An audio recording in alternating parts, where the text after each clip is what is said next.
Now, on to the definition of fairness in AI. The standard definition of fairness comes from Aristotle. And his idea was the following that equals should be treated equally and unequals proportionately unequally within the decision domain. Okay, that sounds that sounds like a sort of a challenge to articulate and sort of a knot of ideas and words, but it does all make sense. The idea we treat equals equally and unequals proportionally unequally within the decision domain, I think can be clarified with respect to this simple image I've put here on the same slide of a person who is very tall and a person who is very short. Um, how would this how would this idea of fairness apply to them in three cases? Let's say that we are trying to hire basketball players. Well, in this case, you would say that the operational use of the definition is that these are unequals. One is much taller than the other, so they're unequals. And because they are unequal, fairness demands that they be treated unequally. In this case, if we're trying to hire players for a basketball team, we would, and we only knew their heights. We knew nothing else about them. In this case, it seems like it would be fair and correct. And what you would want to do if you're making a basketball team is you would hire the tall person before the shorter person. Why? Because we know that being tall, anyone who has gone to a basketball game knows that being tall is a giant advantage in this sport. So it seems that the fair thing to do is to hire the person who would do well in the game. Right? That's the way we make hiring decisions. We hire those who will do well instead of those who will do poorly. And the challenge of fairness is to justify why we make that decision. And in this case, I think it's quite straightforward. Um, the two candidates are unequal. One is taller than the other. Being tall helps in basketball, so we will hire the taller person. Now, let's take these same two job candidates and think about hiring lawyers. If we're hiring lawyers, in that case, height is not relevant, right? It doesn't matter whether someone is tall or short when they are forming legal arguments. So in this case, it would seem as though the relevant part or portion of the fairness definition would be that equals should be treated equally.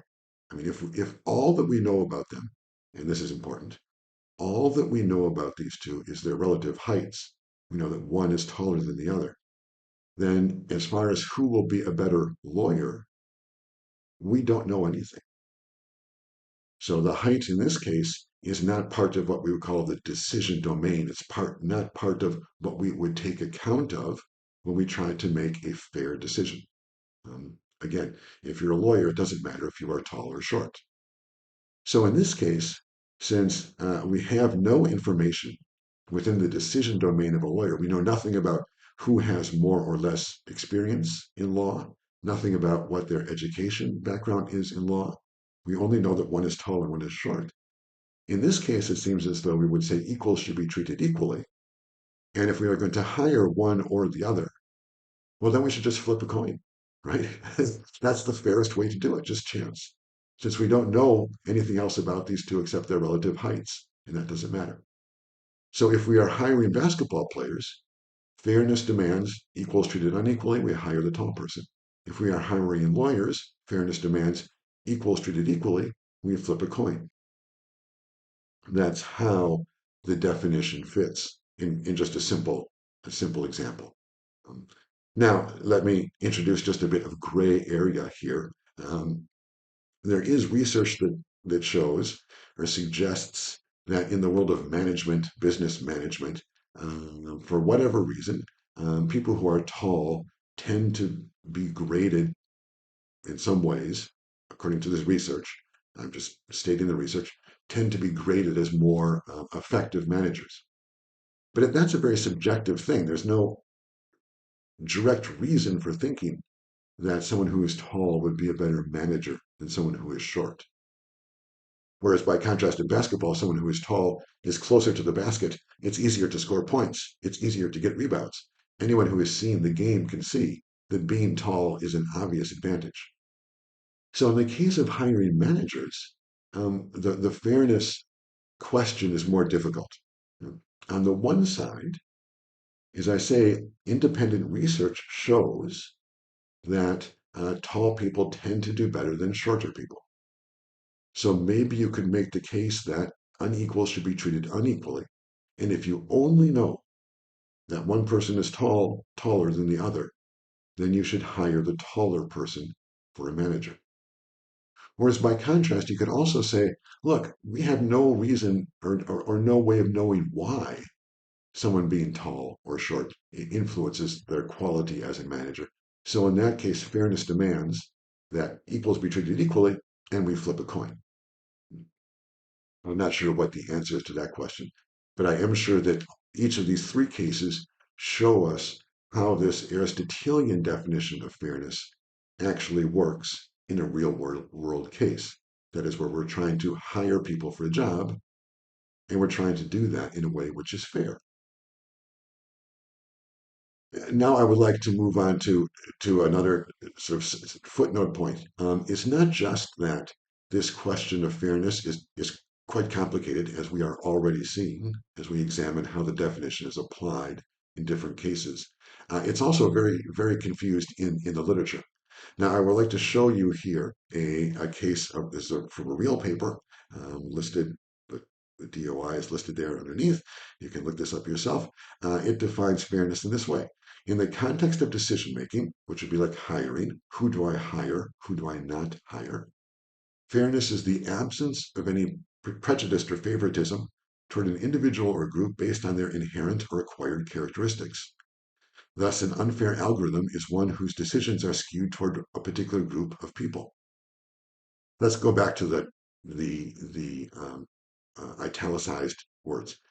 Fairness is the absence of any prejudice or favoritism toward an individual or group based on their inherent or acquired characteristics. Now, think about that for a moment. If you are hiring people to play basketball and one person is taller than another, and you are not allowed to consider the inherent characteristic of their height, according to this definition of fairness, um, it, does that seem like a fair way of making hiring decisions for basketball players? Does it seem fair that we should not be able to consider how tall they are? Or think in the second case, fairness is the absence or any prejudice or favoritism of acquired characteristics. Well, an acquired characteristic would be your education level. So if we are hiring people to be lawyers and one person has a high degree of education in law and the other person has never taken a course in law at all, that's a difference in their acquired characteristics. One has acquired an education, one has not. But according to this definition of fairness, we are not allowed, at least not fairly, to hire the person who has an educational background in fairness, in law, as opposed to one who has no background at all. And the same thing could be said about experience.